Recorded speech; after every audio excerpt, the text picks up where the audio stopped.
ಯಾವ ವ್ಯಕ್ತಿಯನ್ನು ಅವನ ಹೆಂಡತಿ ನೀನು ಕೇವಲ ಒಬ್ಬ ಟೈಲರ್ ಅಂತ ಹೇಳಿ ಬಿಟ್ಟು ಹೋದಳೋ ಅದೇ ವ್ಯಕ್ತಿ 8 ವರ್ಷಗಳ ನಂತರ ಅದೇ ಊರಿಗೆ ಕಲೆಕ್ಟರ್ನ ಗಾಡಿಯಲ್ಲಿ ಬಂದು ಇಳಿದು ಅವನು ತನ್ನ ಹೆಂಡತಿಯ ಗುಡಿಸಲಿನ ಮುಂದೆ ಕಾಲಿಟ್ಟ ಕ್ಷಣದಲ್ಲಿ ಇಡೀ ಸಿಕಂದರ್ಪುರ ಉಸಿರಾಡೋದನ್ನೇ ಮರೆತಂತಾಯಿತು.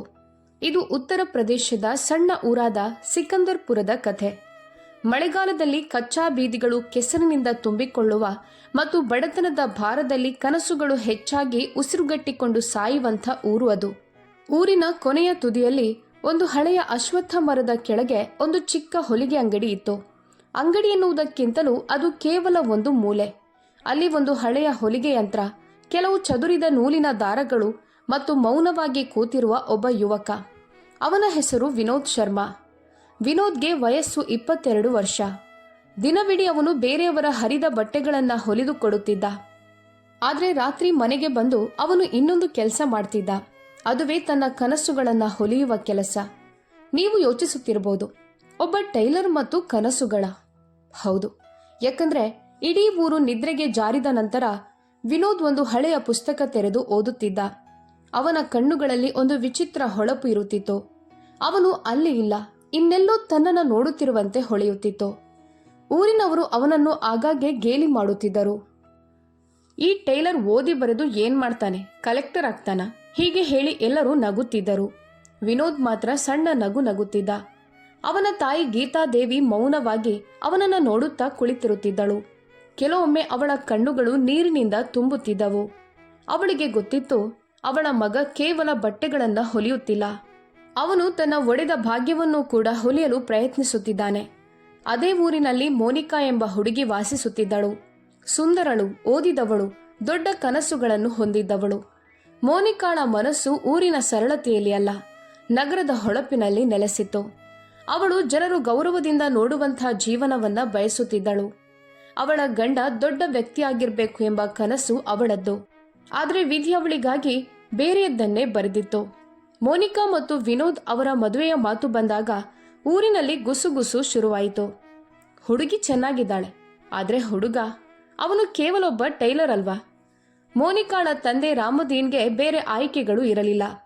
ವಯಸ್ಸು ಹೆಚ್ಚಾಗುತ್ತಿತ್ತು, ಸಂಬಂಧಗಳು ಕಡಿಮೆಯಾಗುತ್ತಿದ್ದವು, ಪರಿಸ್ಥಿತಿಗಳು ದುರ್ಬಲವಾಗಿದ್ದವು. ಕೊನೆಗೆ ಅವರು ಈ ಸಂಬಂಧಕ್ಕೆ ಒಪ್ಪಿಗೆ ನೀಡಿದರು. ಮದುವೆ ಬಹಳ ಸರಳವಾಗಿ ನಡೆಯಿತು. ಬ್ಯಾಂಡ್ ಇಲ್ಲ, ಮೆರವಣಿಗೆ, ಝಳಪಿಲ್ಲ. ಕೆಲವರನ್ನ ಮಾತ್ರ ಆಮಂತ್ರಿಸಲಾಗಿತ್ತು. ಸ್ವಲ್ಪ ಸಿಹಿ ತಿಂಡಿ ಮತ್ತು ತುಂಬಾ ನಿರೀಕ್ಷೆಗಳು ಅಷ್ಟೆ. ಮೋನಿಕಾ ಯೋಚಿಸಿದ್ದಳು, ಮದುವೆಯ ನಂತರ ಎಲ್ಲವೂ ಬದಲಾಗಬಹುದು ಎಂದು. ಆದರೆ ಕೆಲವೇ ವಾರಗಳಲ್ಲಿ ಅವಳಿಗೆ ಅರಿವಾಯಿತು, ಏನೂ ಬದಲಾಗಿರಲಿಲ್ಲ. ಬೆಳಿಗ್ಗೆ ವಿನೋದ್ ಅಂಗಡಿಗೆ ಹೋಗ್ತಿದ್ದ, ಸಂಜೆ ಮತ್ತೆ ಹಿಂತಿರುಗುತ್ತಿದ್ದ. ಮನೆಯಲ್ಲಿದ್ದದ್ದು ಅದೇ ಕೊರತೆ, ಅದೇ ಹೋರಾಟ, ಅದೇ ಸರಳ ಜೀವನ. ಮೋನಿಕಾಗೆ ಉಸಿರುಗಟ್ಟುವಂತಾಗತೊಡಗಿತು. ಅವಳು ಇತರ ಹೆಂಗಸರು ತಮ್ಮ ಸರ್ಕಾರಿ ಉದ್ಯೋಗದಲ್ಲಿರುವ ಗಂಡಂದಿರ ಜೊತೆಗೆ ಸಂತೋಷವಾಗಿ ಇರುವುದನ್ನ ನೋಡಿದಾಗ ಅವಳೊಳಗೆ ಒಂದು ಪ್ರಶ್ನೆ ಎದ್ದುಕೊಂಡಿತು. ನನ್ನ ಜೀವನ ಸದಾ ಹೀಗೇನೆ ಇರಬೇಕಾ? ವಿನೋದ್ ಅವಳ ಅಶಾಂತಿಯನ್ನ ಅರ್ಥ ಮಾಡಿಕೊಳ್ಳುತ್ತಿದ್ದ. ಅವನು ಆಗಾಗ್ಗೆ ಹೇಳುತ್ತಿದ್ದ, ಸ್ವಲ್ಪ ಸಮಯ ಕೊಡು, ನಾನೆಲ್ಲವನ್ನೂ ಬದಲಾಯಿಸುತ್ತೇನೆ. ಆದರೆ ಕೆಲವೊಮ್ಮೆ ಮಾತುಗಳು ಪರಿಸ್ಥಿತಿಗಳ ಮುಂದೆ ಚಿಕ್ಕದಾಗಿ ಬಿಡುತ್ತವೆ. ಒಂದು ದಿನ ಊರಿನಲ್ಲಿ ಪಂಚಾಯತ್ ಕೂತಿತ್ತು. ಇಡೀ ಊರು ಸೇರಿತ್ತು. ನಗು, ಹಾಸ್ಯದ ವಾತಾವರಣ ಇತ್ತು. ಅಷ್ಟರಲ್ಲಿ ಯಾರೋ ವಿನೋದ್ ಮೇಲೆ ಅಪಹಾಸ್ಯದ ತಿರುಗೇಟು ಹೊಡೆದರು.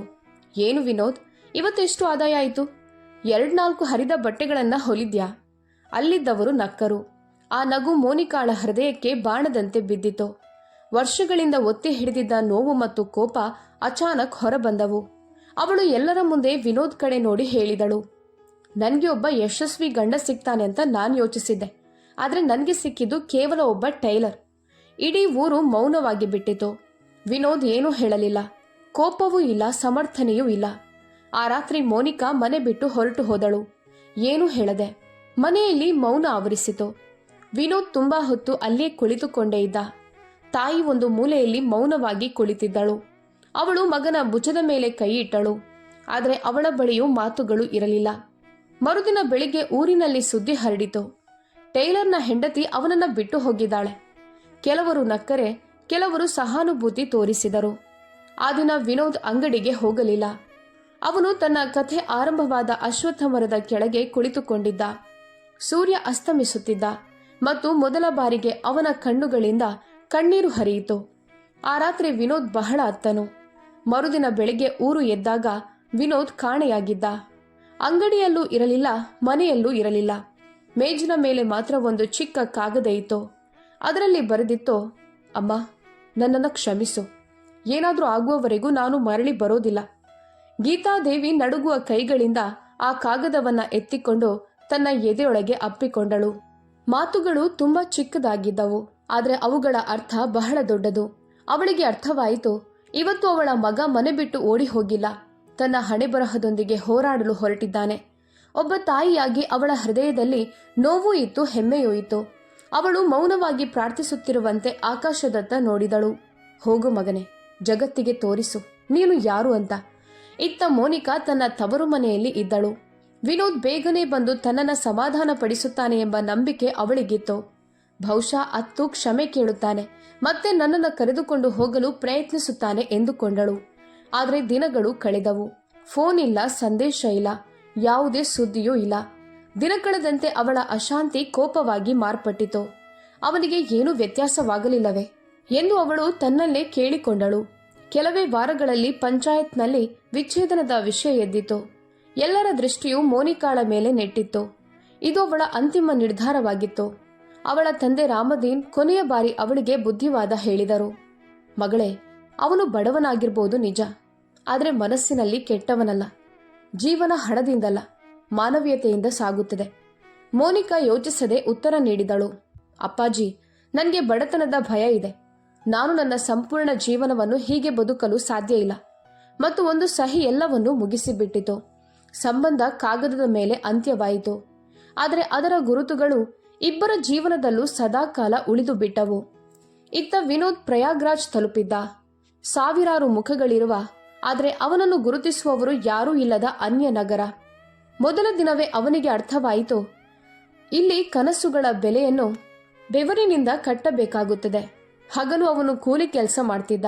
ಇಟ್ಟಿಗೆಗಳನ್ನು ಎತ್ತುತ್ತಾ ಕೈಗಳಲ್ಲಿ ಗುಳ್ಳೆಗಳು ಬಿದ್ದವು.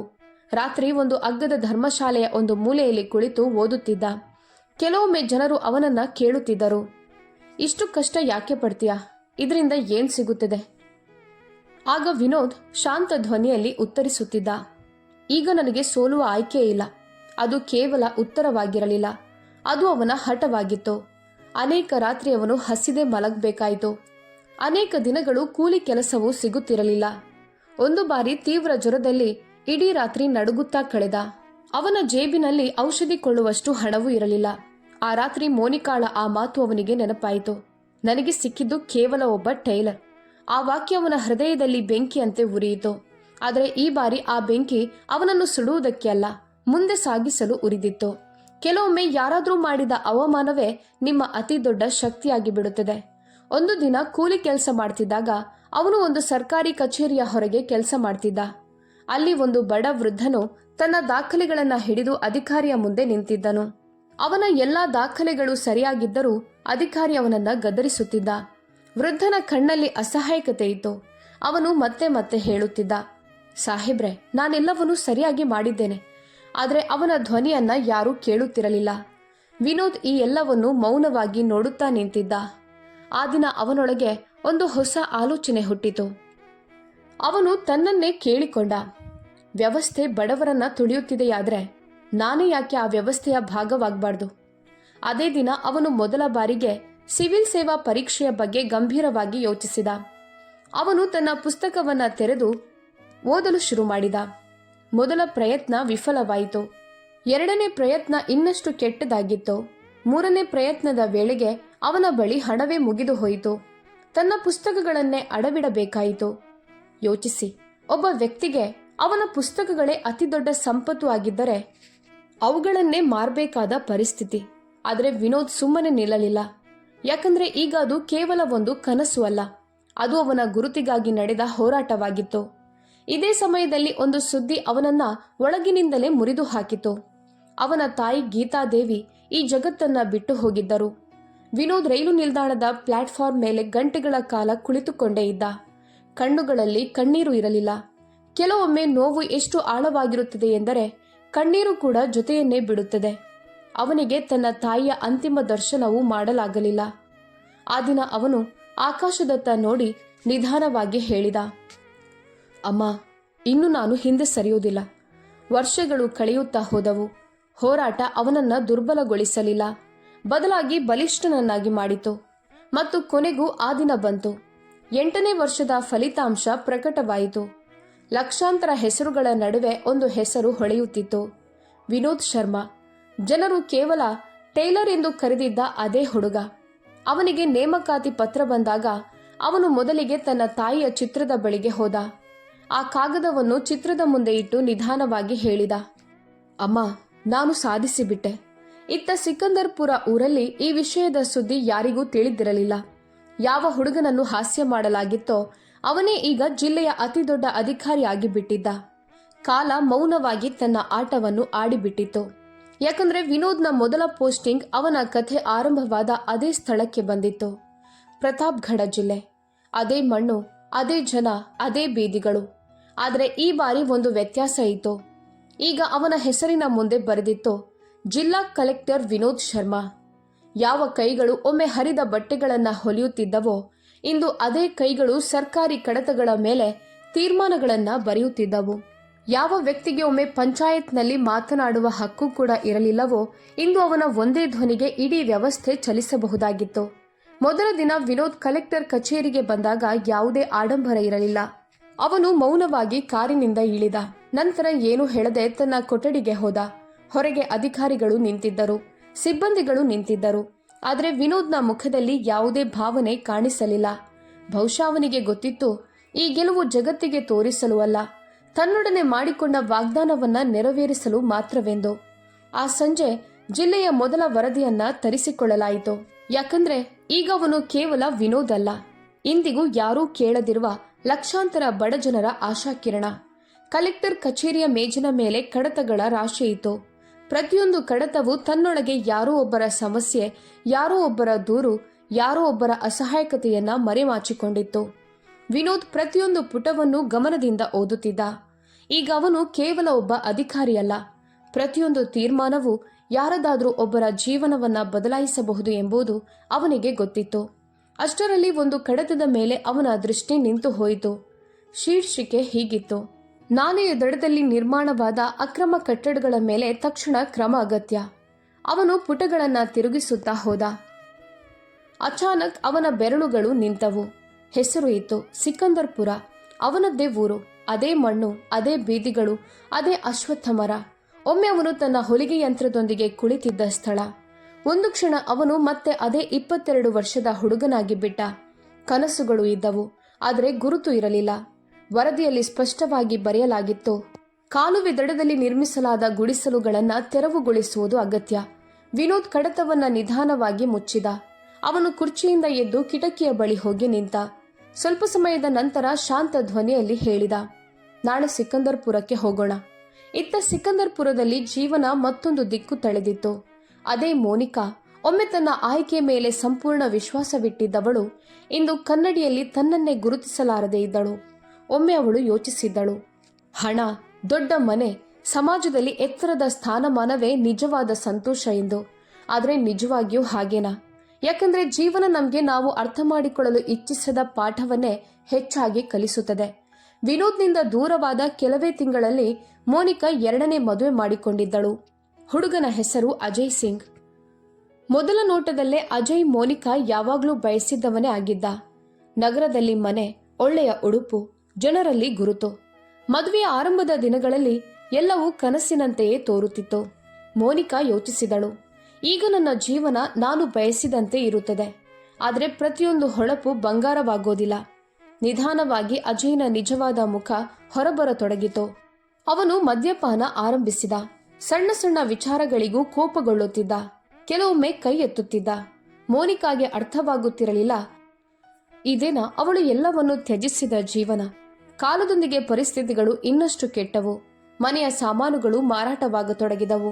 ಮೊದಲು ಆಭರಣಗಳು, ನಂತರ ಜಮೀನು, ಕೊನೆಗೆ ಮನೆ ಕೂಡ. ಒಂದು ರಾತ್ರಿ ಅಜಯ್ ಮನೆ ಬಿಟ್ಟು ಹೊರಟು ಹೋದ. ಮತ್ತೆ ಎಂದಿಗೂ ಹಿಂತಿರುಗಲಿಲ್ಲ. ಫೋನ್ ಇಲ್ಲ, ಸುದ್ದಿ ಇಲ್ಲ. ಈಗ ಮೋನಿಕಾ ಸಂಪೂರ್ಣ ಒಂಟಿಯಾಗಿ ಬಿಟ್ಟಿದ್ದಳು. ಅವಳು ತನ್ನ ತವರು ಮನೆಯ ಬಾಗಿಲು ತಟ್ಟಿದಾಗ ಅಲ್ಲಿ ಕೂಡ ಅವಳಿಗೆ ಆತ್ಮೀಯತೆ ದೊರಕಲಿಲ್ಲ. ಕೊನೆಗೂ ಪರಿಸ್ಥಿತಿಯ ಒತ್ತಡವೇ ಅವಳನ್ನು ಅವಳು ಓಡಿ ಹೋಗಲು ಬಯಸಿದ್ದ ಅದೇ ಸ್ಥಳಕ್ಕೆ ಮತ್ತೆ ತಂದು ನಿಲ್ಲಿಸಿತು, ಸಿಕಂದರ್ಪುರ. ಆದರೆ ಈ ಬಾರಿ ಅವಳು ವಧುವಾಗಿ ಅಲ್ಲ, ಗ್ರಹರಹಿತ ಹೆಣ್ಣಾಗಿ ಹಿಂತಿರುಗಿದ್ದಳು. ಕಾಲುವೆಯ ದಡದಲ್ಲಿ ನಿರ್ಮಿಸಲಾದ ಒಂದು ಸಣ್ಣ ಗುಡಿಸಲೇ ಈಗ ಅವಳ ಮನೆ. ಒಮ್ಮೆ ಗೌರವದ ಕನಸುಗಳನ್ನು ಕಂಡಿದ್ದ ಆ ಜಾಗದಲ್ಲಿ ಈಗ ದಿನಕ್ಕೆ 2 ಹೊತ್ತು ಊಟವೇ ಅವಳ ದೊಡ್ಡ ಅಗತ್ಯವಾಗಿತ್ತು. ಒಂದು ದಿನ ಅಚಾನಕ್ ಊರಿನಲ್ಲಿ ಸುದ್ದಿ ಹರಡಿತು, ಕಲೆಕ್ಟರ್ ಸಾಹೇಬ್ರು ಬರ್ತಿದ್ದಾರೆ. ಈ ಮಾತು ಕೇಳುತ್ತಲೇ ಊರಿನೆಲ್ಲೆಡೆ ಆತಂಕ ಹರಡಿತು. ವಿಶೇಷವಾಗಿ ಕಾಲುವೆ ದಡದಲ್ಲಿ ಗುಡಿಸಲು ಕಟ್ಟಿಕೊಂಡಿದ್ದವರಲ್ಲಿ ಎಲ್ಲರಿಗೂ ಒಂದೇ ಭಯ, ಇನ್ನೇನು ಬುಲ್ಡೋಸರ್ ಬರುತ್ತದೆ, ಎಲ್ಲವೂ ಮುಗಿಯುತ್ತದೆ. ಮೋನಿಕಾ ಕೂಡ ಈ ಸುದ್ದಿ ಕೇಳಿದಳು. ಅವಳ ಕೈಗಳು ನಡುಗಲು ಶುರು ಮಾಡಿದವು. ಕಷ್ಟಪಟ್ಟು ನಿಂತಿದ್ದ ತನ್ನ ಗುಡಿಸಲಿನ ಗೋಡೆಗಳನ್ನು ಅವಳು ನೋಡಿಕೊಂಡು ತನ್ನೊಳಗೆ ತಾನೇ ಕೇಳಿಕೊಂಡಳು, ಇದನ್ನೂ ಕಿತ್ತುಕೊಂಡ್ರೆ ನಾನು ಎಲ್ಲಿಗೆ ಹೋಗಬೇಕು? ಆ ರಾತ್ರಿ ಅವಳಿಗೆ ನಿದ್ರೆ ಬಂದಿಲ್ಲ. ಮತ್ತೆ ಮತ್ತೆ ಭೂತಕಾಲ ಅವಳ ಮುಂದೆ ನಿಂತಂತಾಯಿತು. ವಿನೋದ್ನ ಮುಖ, ಅವನ ಮೌನ, ಅವನ ಸಹನೆ.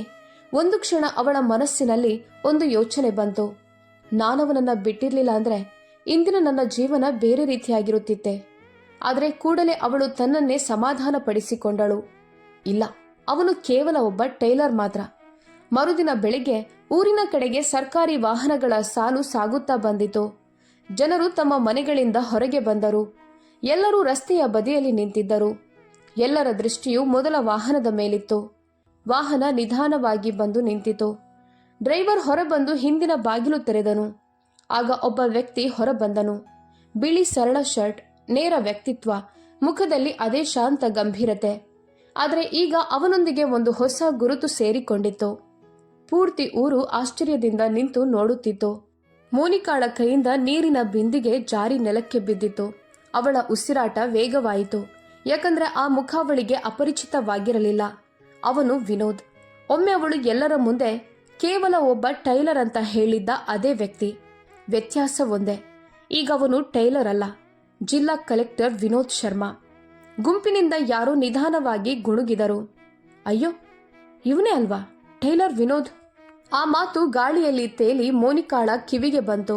ಅವಳ ಹೃದಯ ಜೋರಾಗಿ ಬಡಿದಾಡಿತು. ಕಾಲುಗಳು ನೆಲಕ್ಕೆ ಅಂಟಿಕೊಂಡಂತಾಗಿದ್ದವು. ಅವಳು ತನ್ನ ಗುಡಿಸಲಿನ ಹೊರಗೆ ನಿಂತಿದ್ದಳು. ಆದರೆ ಬಯಸಿದರೂ ಎಲ್ಲೂ ಅಡಗಿಕೊಳ್ಳಲು ಸಾಧ್ಯವಾಗಲಿಲ್ಲ. ವಿನೋದ್ನ ದೃಷ್ಟಿಯು ಅವಳ ಮೇಲೆ ಬಿದ್ದಿತು. ಆದರೆ ಕೇವಲ ಒಂದು ಕ್ಷಣ. ಅಲ್ಲಿ ಅಚ್ಚರಿಯೂ ಇರಲಿಲ್ಲ, ಕೋಪವೂ ಇರಲಿಲ್ಲ, ವ್ಯಂಗ್ಯವೂ ಇರಲಿಲ್ಲ. ಅವನು ನಿಲ್ಲದೆ ಮುಂದೆ ಸಾಗಿಬಿಟ್ಟನು. ಸರ್ಕಾರಿ ಅಧಿಕಾರಿಗಳು ತಕ್ಷಣ ಚುರುಕಾದರು. ಫೈಲುಗಳು ತೆರೆದವು. ಪೊಲೀಸರು ಅಲ್ಲಿ ಇಲ್ಲಿ ನಿಂತರು. ಸ್ವಲ್ಪ ದೂರದಲ್ಲಿ ಬುಲ್ಡೋಸರ್ ಕೂಡ ಸಿದ್ಧವಾಗಿ ನಿಂತಿತ್ತು, ಒಂದು ಆದೇಶಕ್ಕಾಗಿ ಕಾಯುತ್ತಿದ್ದಂತೆ. ಪೂರ್ತಿ ಊರು ಉಸಿರನ್ನೇ ತಡೆದುಕೊಂಡು ನಿಂತಿತ್ತು. ಇದು ಕೇವಲ ಗುಡಿಸಲುಗಳ ವಿಚಾರವಾಗಿರಲಿಲ್ಲ, ಇದು ಅನೇಕ ಜೀವನಗಳ ತೀರ್ಮಾನವಾಗಿತ್ತು. ವಿನೋದ್ ನಿಧಾನವಾಗಿ ಸುತ್ತಮುತ್ತ ನೋಡಿದನು. ಅದೇ ಮಣ್ಣು, ಅದೇ ಜನ, ಅದೇ ಜಾಗ. ಒಮ್ಮೆ ಅವನನ್ನು ಕೇವಲ ಟೈಲರ್ ಅಂತ ಕರೆಯುತ್ತಿದ್ದ ಸ್ಥಳ. ಅವನ ದೃಷ್ಟಿ ಕಾಲುವೆಯ ಮೇಲೆ ಹೋಯಿತು, ನಂತರ ಗುಡಿಸಲುಗಳ ಮೇಲೆ, ಕೊನೆಗೆ ಮೋನಿಕಾ ನಿಂತಿದ್ದ ಗುಡಿಸಲಿನ ಮೇಲೆ ಬಂದು ನಿಂತಿತು. ಅವನೊಬ್ಬ ಅಧಿಕಾರಿಯ ಕೈಯಿಂದ ಫೈಲ್ ತೆಗೆದುಕೊಂಡನು. ಸೂಕ್ಷ್ಮವಾಗಿ ಓದಲು ಶುರು ಮಾಡಿದನು. ಆ ಕ್ಷಣದಲ್ಲಿ ಮೋನಿಕಾಗೆ ಕಾಲವೇ ನಿಂತಂತಾಯಿತು. ಅವಳ ಮನಸ್ಸಿನಲ್ಲಿ ಒಂದೇ ಪ್ರಶ್ನೆ ತಿರುಗುತ್ತಿತ್ತು, ಇಂದು ಅವನು ನನ್ನ ಮೇಲೆ ಪ್ರತೀಕಾರ ತೀರಿಸಿಕೊಳ್ಳುವನೆ? ಯಾಕಂದ್ರೆ ಇಂದು ಅವಳ ಎದುರು ನಿಂತಿದ್ದವನು ದುರ್ಬಲನಲ್ಲ, ಕಾನೂನಿನ ಶಕ್ತಿ ಅವನ ಹಿಂದೆ ನಿಂತಿತ್ತು. ಆದರೆ ಈಗ ಯಾರೂ ನಿರೀಕ್ಷಿಸಿದಂತಹದ್ದೊಂದು ನಡೆಯಿತು. ವಿನೋದ್ ಒಂದು ಗುಡಿಸಲಿನ ಬಳಿ ನಿಂತಿದ್ದ ವೃದ್ಧನ ಬಳಿಗೆ ಹೋಗಿ ಕೇಳಿದನು, ತಾತ, ನೀವಿಲ್ಲಿ ಎಷ್ಟು ವರ್ಷಗಳಿಂದ ವಾಸವಾಗಿದ್ದೀರಿ? ವೃದ್ಧನು ನಡುಗುವ ಧ್ವನಿಯಲ್ಲಿ ಉತ್ತರಿಸಿದನು, ಸಾಹೇಬ್ರೆ, 20 ವರ್ಷಗಳಿಂದ. ವಿನೋದ್ ಹತ್ತಿರ ನಿಂತಿದ್ದ ಒಂದು ಮಗುವಿನ ತಲೆಯ ಮೇಲೆ ಕೈ ಇಟ್ಟನು. ಒಬ್ಬ ಹೆಣ್ಣಿನ ಸಮಸ್ಯೆಯನ್ನು ಗಮನದಿಂದ ಕೇಳಿದನು. ಅವನು ಕೇವಲ ಒಬ್ಬ ಅಧಿಕಾರಿಯಂತೆ ಅಲ್ಲ, ಒಬ್ಬ ಮನುಷ್ಯನಂತೆ ವರ್ತಿಸುತ್ತಿದ್ದನು. ಗ್ರಾಮಸ್ಥರು ಆಶ್ಚರ್ಯದಿಂದ ನೋಡುತ್ತಿದ್ದರು, ಯಾಕಂದ್ರೆ ಅವರು ಅಧಿಕಾರಿಗಳನ್ನು ಸದಾ ಆದೇಶಿಸುವವರಾಗಿಯೇ ನೋಡಿದ್ದರು. ಯಾರ ನೋವನ್ನು ಅರ್ಥ ಮಾಡಿಕೊಳ್ಳದವರಾಗಿರುತ್ತಾರೆಂದು ಭಾವಿಸಿದ್ದರು. ನಂತರ ವಿನೋದ್ನ ದೃಷ್ಟಿ ಮೋನಿಕಾಳ ಮೇಲೆ ಬಂತು. ಈ ಬಾರಿ ಅವನು ನಿಂತನು. ಮೋನಿಕಾಳ ಕಾಲುಗಳು ತಾನಾಗಿಯೇ ಮುಂದೆ ಸಾಗಿದವು. ಅವಳು ಅವನ ಮುಂದೆ ಹೋಗಿ ನಿಂತಳು. ಅವಳ ಕಣ್ಣುಗಳು ನೆಲದತ್ತ ವಾಲಿದ್ದವು. ಧ್ವನಿ ನಡುಗುತ್ತಿತ್ತು. ನಿಧಾನವಾಗಿ ಅವಳು ಹೇಳಿದಳು, ವಿನೋದ್. ಆ ಹೆಸರನ್ನ ಅವಳು ವರ್ಷಗಳ ಕಾಲ ತನ್ನೊಳಗೆ ಹತ್ತಿಕ್ಕಿಕೊಂಡಿದ್ದಳು. ವಿನೋದ್ ಮೌನವಾಗಿಯೇ ನಿಂತಿದ್ದನು. ಮೋನಿಕಾಳ ಕಣ್ಣುಗಳಿಂದ ಕಣ್ಣೀರು ಜಾರಿತು. ನಾನು ಬಹಳ ದೊಡ್ಡ ತಪ್ಪು ಮಾಡಿದ್ದೇನೆ, ದಯವಿಟ್ಟು ನನ್ನನ್ನು ಕ್ಷಮಿಸಿ. ಪೂರ್ತಿ ಊರು ಈ ದೃಶ್ಯವನ್ನ ನೋಡುತ್ತಿತ್ತು. ಎಲ್ಲರಿಗೂ ಅನಿಸಿತು, ಈಗ ವಿನೋದ್ ಏನಾದರೂ ಹೇಳುತ್ತಾನೆ, ಬಹುಶಃ ಕೋಪ ಹೊರಹಾಕುತ್ತಾನೆ, ಬಹುಶಃ ಅವಳ ತೀರ್ಮಾನಕ್ಕೆ ಶಿಕ್ಷೆ ನೀಡುತ್ತಾನೆ. ಆದರೆ ವಿನೋದ್ ಏನೂ ಹೇಳಲಿಲ್ಲ. ಅವನು ಕೇವಲ ಫೈಲನ್ನು ತರಿಸಲು ಹೇಳಿದನು. ಕಾನೂನಿನ ನಿಯಮಗಳನ್ನು ಗಮನದಿಂದ ಓದಲು ಆರಂಭಿಸಿದನು. ನಂತರ ಮತ್ತೊಂದು ವರದಿಯನ್ನು ತರಿಸಲಾಯಿತು. ಅಧಿಕಾರಿಗಳಿಗೆ ಕೆಲವು ಪ್ರಶ್ನೆಗಳನ್ನ ಕೇಳಿದನು. ವಿನೋದ್ ಪ್ರತಿಯೊಂದು ಚಿಕ್ಕದಾದ ವಿಷಯವನ್ನು ಪರಿಶೀಲಿಸುತ್ತಿದ್ದುದನ್ನ ನೋಡಿ ಅಧಿಕಾರಿಗಳೇ ಆಶ್ಚರ್ಯಗೊಂಡರು. ಸ್ವಲ್ಪ ಸಮಯದ ನಂತರ ಅವನು ಶಾಂತ ಧ್ವನಿಯಲ್ಲಿ ಆದೇಶಿಸಿದನು, ಕಾಲುವೆಯ ಗಡಿಯನ್ನು ಮರುಮಾಪನ ಮಾಡಿ. ಮಾಪನ ಕಾರ್ಯ ಆರಂಭವಾಯಿತು. ಆಮೇಲೆ ಒಂದು ಸತ್ಯ ಬೆಳಕಿಗೆ ಬಂತು. ಹಳೆಯ ವರದಿಯಲ್ಲಿ ತಪ್ಪಿತ್ತು. ಗುಡಿಸಲುಗಳು ಕಾಲುವೆಯ ನಿಜವಾದ ಗಡಿಯಿಂದ ಸ್ವಲ್ಪ ಹೊರಗಿದ್ದವು. ಅಂದರೆ ಕಾನೂನಿನ ಪ್ರಕಾರ ಅವುಗಳನ್ನು ಕೆಡವಲು ಸಾಧ್ಯವಿರಲಿಲ್ಲ. ವಿನೋದ್ ತಕ್ಷಣವೇ ಆದೇಶಿಸಿದನು, ಕಾರ್ಯಾಚರಣೆಯನ್ನ ನಿಲ್ಲಿಸಿ. ಬುಲ್ಡೋಸರ್ನ ಎಂಜಿನ್ ನಿಂತಿತು. ಜನರ ಮುಖಗಳಲ್ಲಿ ನಿಟ್ಟುಸಿರು ಸ್ಪಷ್ಟವಾಗಿ ಕಾಣಿಸ್ತಿತ್ತು. ಮೋನಿಕಾ ಅಲ್ಲೇ ನಿಂತಿದ್ದಳು. ಅವಳು ನಂಬಲಾಗದೆ ನಿಂತಿದ್ದಳು. ತಾನು ಒಮ್ಮೆ ಅವಮಾನಿಸಿದ ಅದೇ ವ್ಯಕ್ತಿ ಇಂದು ತನ್ನ ಮೇಲ್ಛಾವಣಿಯನ್ನ ಉಳಿಸಿದ್ದನು. ವಿನೋದ್ ಅವಳ ಕಡೆಗೆ ಮುಂದೆ ಬಂದನು. ಈ ಬಾರಿ ಅವನು ಮೊದಲ ಬಾರಿಗೆ ಅವಳೊಂದಿಗೆ ಮಾತನಾಡಿದನು. ನಾನಿಂದಿಗೂ ಕೇವಲ ಒಬ್ಬ ಟೈಲರ್ ಆಗಿದ್ದರೆ ನೀನು ನನ್ನನ್ನು ಮನುಷ್ಯನನ್ನಾಗಿ ಪರಿಗಣಿಸ್ತಿದ್ಯಾ? ಮೋನಿಕಾಳ ಬಳಿ ಯಾವುದೇ ಉತ್ತರ ಇರಲಿಲ್ಲ. ಯಾಕಂದ್ರೆ ಸತ್ಯ ಹಲವು ಬಾರಿ ತುಂಬಾ ತಡವಾಗಿ ಅರ್ಥವಾಗುತ್ತದೆ. ವಿನೋದ್ ಇನ್ನೇನು ಹೇಳಲಿಲ್ಲ. ಫೈಲನ್ನು ಮುಚ್ಚಿದನು. ತಿರುಗಿ ತನ್ನ ವಾಹನದ ಕಡೆಗೆ ನಡೆದನು. ಸರ್ಕಾರಿ ವಾಹನಗಳ ಸಾಲು ನಿಧಾನವಾಗಿ ಊರಿನಿಂದ ಹೊರಟು ಹೋಯಿತು. ಆದರೆ ಮೋನಿಕಾ ಅಲ್ಲೇ ನಿಂತು ಬಿಟ್ಟಳು. ಇಂದು ಮೊದಲ ಬಾರಿಗೆ ಅವಳು ಅರಿತುಕೊಂಡಳು, ಬಡತನ ಮನುಷ್ಯನ ಗುರುತಲ್ಲ ಮತ್ತು ಶ್ರೀಮಂತಿಕೆ ಮನುಷ್ಯನ ಮೌಲ್ಯವನ್ನ ನಿರ್ಧರಿಸುವುದಿಲ್ಲವೆಂದು. ಅವಳು ಒಮ್ಮೆ ಕೇವಲ ಒಬ್ಬ ಟೈಲರ್ ಎಂದುಕೊಂಡಿದ್ದವನೇ ವಾಸ್ತವವಾಗಿ ಅತ್ಯಂತ ದೊಡ್ಡ ಮನುಷ್ಯನಾಗಿ ಹೊರಹೊಮ್ಮಿದ್ದನು. ಆ ದಿನ ಊರಿನ ಮೇಲೆ ಇಳಿದ ಮೌನ ಸಾಮಾನ್ಯ ಮೌನವಾಗಿರಲಿಲ್ಲ. ಗಾಳಿಯೂ ಕೂಡ ಗುಸುಗುಸುತ್ತಾ ಬೀಸುತ್ತಿರುವಂತೆ ಅನ್ನಿಸ್ತಿತ್ತು. ಜನರು ತಮ್ಮ ತಮ್ಮ ಮನೆಗಳಿಗೆ ಹಿಂತಿರುಗಿದರು. ಆದರೆ ಪ್ರತಿಯೊಂದು ಅಂಗಣದಲ್ಲೂ, ಪ್ರತಿಯೊಂದು ಮೂಲೆಯಲ್ಲೂ, ಪ್ರತಿಯೊಂದು ಅಡುಗೆ ಮನೆಯಲ್ಲೂ ಒಂದೇ ಹೆಸರು ಮೊಳಗುತ್ತಿತ್ತು, ವಿನೋದ್. ಅಯ್ಯೋ, ಅದೇ ಟೇಲರ್ ಅಲ್ವಾ? ಹೌದು, ಅವನೇ. ಈಗ ಕಲೆಕ್ಟರ್ ಸಾಹೇಬ್ರು. ಒಮ್ಮೆ ಪಂಚಾಯಿತಿಯಲ್ಲಿ ನಿಲ್ಲಲು ಕೂಡ ಯೋಗ್ಯನಲ್ಲ ಎಂದುಕೊಂಡಿದ್ದ ಅದೇ ಹುಡುಗ ಇಂದು ಜಿಲ್ಲೆಯ ಅತಿ ದೊಡ್ಡ ಅಧಿಕಾರಿಯಾಗಿ ಬಂದಿದ್ದನು. ಮತ್ತು ಒಂದು ಮಾತನ್ನು ಹೇಳದೆ ಎಲ್ಲರಿಗೂ ಕನ್ನಡಿ ತೋರಿಸಿ ಹೋಗಿದ್ದನು. ಆದರೆ ಅತಿ ದೊಡ್ಡ ಬಿರುಗಾಳಿ ಊರಿನಲ್ಲಿ ಅಲ್ಲ, ಮೋನಿಕಾಳ ಒಳಗೆ ನಡೆಯುತ್ತಿತ್ತು. ಅವಳು ತನ್ನ ಗುಡಿಸಲಿನೊಳಗೆ ಪ್ರವೇಶಿಸಿ ಮೌನವಾಗಿ ನೆಲದ ಮೇಲೆ ಕುಳಿತಳು. ಮೊದಲ ಬಾರಿಗೆ ಅವಳು ತನ್ನನ್ನೇ ನಿಜವಾಗಿ ಪ್ರಾಮಾಣಿಕವಾಗಿ ಪ್ರಶ್ನಿಸಿಕೊಂಡಳು. ನಾನು ವಿನೋದ್ನನ್ನು ಬಿಟ್ಟಿದ್ದು ಅವನನ್ನ ಪ್ರೀತಿಸದೇ ಇರೋದ್ರಿಂದಾನ, ಅಥವಾ ಅವನು ಶ್ರೀಮಂತನಲ್ಲದಿರೋದ್ರಿಂದಾನ? ಪ್ರಶ್ನೆ ಸುಲಭವಾಗಿತ್ತು, ಆದರೆ ಅದರ ಉತ್ತರ ತುಂಬಾ ಭಾರಿ. ಅವಳಿಗೆ ಸ್ಪಷ್ಟವಾಗಿ ಅರ್ಥವಾಯಿತು. ಅವಳು ಮನುಷ್ಯನನ್ನು ಅಲ್ಲ, ಅವನ ಸ್ಥಾನಮಾನವನ್ನ ಪ್ರೀತಿಸಿದ್ದಳು. ಆ ಸ್ಥಾನಮಾನ ಚಿಕ್ಕದಾಗಿ ಕಂಡಾಗ ಅವಳು ಸಂಬಂಧವನ್ನೇ ಬಿಟ್ಟು ಬಿಟ್ಟಿದ್ದಳು. ಕೆಲವೇ ದಿನಗಳಲ್ಲಿ ಸಿಕಂದರ್ಪುರದಲ್ಲಿ ಮತ್ತೊಂದು ಹೊಸ ಸುದ್ದಿ ಹರಡಿತು. ಜನರು ಒಬ್ಬರೊಡನೆ ಒಬ್ಬರು ಮಾತನಾಡಿಕೊಳ್ಳುತ್ತಿದ್ದರು. ಕಲೆಕ್ಟರ್ ಸಾಹೇಬ್ರು ಊರಿನಲ್ಲಿ ಒಂದು ಶಾಲೆ ಕಟ್ಟಿಸುವಂತೆ ಆದೇಶ ನೀಡಿದ್ದಾರೆ. ಈ ಮಾತನ್ನ ಕೇಳಿ ಎಲ್ಲರೂ ಆಶ್ಚರ್ಯಗೊಂಡರು. ಆ ಶಾಲೆಯ ಹೆಸರು ಗೀತಾದೇವಿ ಪ್ರಾಥಮಿಕ ಶಾಲೆ ಅಂತ ತಿಳಿದಾಗ ಹಲವರ ಕಣ್ಣುಗಳು ತೇವಗೊಂಡವು. ಆ ಗೀತಾದೇವಿಯೇ ಬಡ ತಾಯಿ. ತನ್ನ ತೀವ್ರ ಸಂಕಷ್ಟಗಳ ನಡುವೆಯೂ ತನ್ನ ಮಗನ ಕನಸುಗಳನ್ನ ಎಂದಿಗೂ ಚಿಕ್ಕದಾಗಲು ಬಿಡದವಳು. ಒಮ್ಮೆ ಆಲದ ಮರದ ಕೆಳಗೆ ಒಬ್ಬ ಟೇಲರ್ ಕೂತು ಜನರ ಹರಿದ ಬಟ್ಟೆಗಳನ್ನು ಹೊಲಿಯುತ್ತಿದ್ದ ಸ್ಥಳದಲ್ಲೇ ಇಂದು ಮಕ್ಕಳ ನಗು ಮೊಳಗುತ್ತಿತ್ತು. ಚಿಕ್ಕ ಚಿಕ್ಕ ಕೈಗಳಲ್ಲಿ ಪುಸ್ತಕಗಳು ಇದ್ದವು. ಸ್ಲೇಟ್ ಮೇಲೆ ಅಕ್ಷರಗಳನ್ನ ಬರೆಯಲಾಗುತ್ತಿತ್ತು. ಮೊದಲ ಬಾರಿಗೆ ಸಿಕಂದರ್ಪುರಕ್ಕೆ ಪರಿಸ್ಥಿತಿಗಳು ಬದಲಾಗಬಹುದು ಎಂಬ ಭಾವನೆ ಮೂಡಿತು. ವಿನೋದ್ ಮತ್ತೆ ಯಾವತ್ತೂ ಆ ಊರಿಗೆ ಬಂದಿಲ್ಲ. ಅವನಿಗೆ ಹಿಂತಿರುಗಿ ಏನನ್ನೂ ಸಾಬೀತುಪಡಿಸುವ ಅಗತ್ಯವಿರಲಿಲ್ಲ. ಯಾಕಂದ್ರೆ ನಿಜವಾದ ಜಯ ಎಂದರೆ ತಮ್ಮ ಯಶಸ್ಸಿನ ಬಗ್ಗೆ ಗದ್ದಲ ಮಾಡುವ ಅಗತ್ಯವೇ ಇಲ್ಲದ ಜಯ. ಆದರೆ ಮೋನಿಕಾ ಆಗಾಗ ದೂರದಲ್ಲಿ ನಿಂತುಕೊಂಡು ಆ ಶಾಲೆಯನ್ನ ನೋಡುತ್ತಿದ್ದಳು. ಮಕ್ಕಳ ನಗು ಅವಳ ಕಿವಿಗೆ ಬಿದ್ದಾಗ ಅವಳ ಕಣ್ಣುಗಳು ತುಂಬಿ ಬರುತ್ತಿದ್ದವು. ಅವಳು ಯೋಚಿಸುತ್ತಿದ್ದಳು, ಆ ದಿನ ನಾನು ಅವನನ್ನ ಬಿಟ್ಟು ಹೋಗಿರ್ಲಿಲ್ಲ ಅಂದ್ರೆ ಇಂದು ನನ್ನ ಜೀವನ ಬೇರೆ ರೀತಿಯಾಗಿರುತ್ತಿತ್ತೆ. ಬಹುಶಃ ಹೌದು, ಬಹುಶಃ ಆ ಶಾಲೆಯ ಉದ್ಘಾಟನೆಯಲ್ಲಿ ಅವನ ಪಕ್ಕದಲ್ಲಿ ನಿಂತಿರುತ್ತಿದ್ದಳು. ಬಹುಶಃ ಜನರು ನನಗೆ ಕಲೆಕ್ಟರ್ ಸಾಹೇಬ್ರ ಪತ್ನಿ ಅಂತ ಗೌರವ ನೀಡುತ್ತಿದ್ರು. ಕಾಲ ಕಳೆಯುತ್ತಲೇ ಹೋಯಿತು. ಮೋನಿಕಾ ಅದೇ ಗುಡಿಸಲಿನಲ್ಲಿ ಉಳಿದಳು. ಈಗ ಅವಳು ದೂರಾಡುವುದನ್ನೇ ಬಿಟ್ಟಿದ್ದಳು, ನಿರೀಕ್ಷಿಸುವುದನ್ನು ಬಿಟ್ಟಿದ್ದಳು. ಯಾಕಂದ್ರೆ ಅವಳಿಗೆ ತನ್ನ ಶಿಕ್ಷೆ ದೊರೆತಿತ್ತು. ಪ್ರತಿದಿನ ತಾನು ಒಮ್ಮೆ ತನ್ನ ಜೀವನದಿಂದ ಹೊರಗಿಟ್ಟಿದ್ದ ಆ ವ್ಯಕ್ತಿಯ ಯಶಸ್ಸನ್ನು ದೂರದಿಂದ ನೋಡೋದು ಮತ್ತು ಪ್ರತಿ ರಾತ್ರಿ ತನ್ನದೇ ತೀರ್ಮಾನದ ಸತ್ಯದೊಂದಿಗೆ ಬದುಕೋದು. ಅತ್ತ ವಿನೋದ್ ತನ್ನ ಹೊಣೆಗಾರಿಕೆಗಳಲ್ಲಿ ನಿರತನಾಗಿಯೇ ಇದ್ದನು. ಆದರೆ ಒಂದೇ ಒಂದು ವ್ಯತ್ಯಾಸ ಇತ್ತು. ಅವನು ಎಂದಿಗೂ ತನ್ನ ಭೂತಕಾಲವನ್ನು ಮರೆತಿರಲಿಲ್ಲ. ಅವನಿಗೆ ಗೊತ್ತಿತ್ತು ಬಡತನ ಎಂದರೇನು, ಅಪಮಾನ ಎಂದರೇನು, ಒಂಟಿತನ ಎಂದರೇನು. ಬಹುಶಃ ಅದಕ್ಕಾಗಿ ಅವನು ವಿಭಿನ್ನ ರೀತಿಯ ಅಧಿಕಾರಿಯಾಗಿದ್ದನು. ಅವನು ಜನರ ಮೇಲೆ ಆಜ್ಞೆ ಹಾಕುತ್ತಿರಲಿಲ್ಲ, ಅವರಿಗೆ ಸಹಾಯ ಮಾಡುತ್ತಿದ್ದನು. ಇಂದಿಗೂ ಸಿಕಂದರ್ಪುರದ ಜನರು ಈ ಕಥೆಯನ್ನು ಹೇಳುತ್ತಾರೆ. ಒಬ್ಬ ಟೈಲರ್ನ ಕಥೆ, ಒಂದು ಮುರಿದ ಸಂಬಂಧದ ಕತೆ ಮತ್ತು ಪ್ರತೀಕಾರವಿಲ್ಲದೆ ಎಲ್ಲರಿಗೂ ಉತ್ತರ ನೀಡಿದ ಯಶಸ್ಸಿನ ಕತೆ. ಹಾಗಾದರೆ ಈ ಕಥೆಯ ಅತ್ಯಂತ ದೊಡ್ಡ ಪಾಠವೇನು? ಅದೇನೆಂದರೆ, ಒಬ್ಬ ಮನುಷ್ಯನ ಮೌಲ್ಯವನ್ನು ಅವನ ಇಂದಿನ ಪರಿಸ್ಥಿತಿಯಿಂದಲ್ಲ, ಅವನ ಉದ್ದೇಶಗಳಿಂದ ನಿರ್ಧರಿಸಬೇಕು. ಇಂದು ದುರ್ಬಲನಾಗಿ ಕಾಣಿಸುವವನು ನಾಳೆ ಅತಿ ಬಲಿಷ್ಠನಾಗಬಹುದು. ಇಂದು ಹೋರಾಟದಲ್ಲಿರುವವನು ನಾಳೆ ಇತಿಹಾಸವನ್ನು ಬರೆಯಬಹುದು. ಆದುದರಿಂದ ಯಾವತ್ತೂ ಯಾರನ್ನೂ ಅವರ ಕೆಲಸ, ಅವರ ಬಡತನ ಅಥವಾ ಅವರ ಇಂದಿನ ಸ್ಥಿತಿಯಿಂದ ಅಳೆಯಬೇಡಿ. ಯಾಕಂದರೆ ವೇಳೆಗೆ ಬದಲಾವಣೆ ತರುವುದಕ್ಕೆ ಹೆಚ್ಚು ಸಮಯ ಬೇಕಾಗೋದಿಲ್ಲ. ಈ ಕಥೆ ನಿಮಗೆ ಇಷ್ಟವಾಗಿದ್ದಲ್ಲಿ ದಯವಿಟ್ಟು ಲೈಕ್ ಮಾಡಿ, ಶೇರ್ ಮಾಡಿ, ಕಾಮೆಂಟ್ ಮೂಲಕ ನಿಮ್ಮ ಅಭಿಪ್ರಾಯವನ್ನು ನಮಗೆ ತಿಳಿಸಿ. ಕಥೆಯನ್ನು ಪೂರ್ತಿಯಾಗಿ ಕೇಳಿದ್ದಕ್ಕಾಗಿ ತುಂಬ ಹೃದಯದ ಧನ್ಯವಾದಗಳು.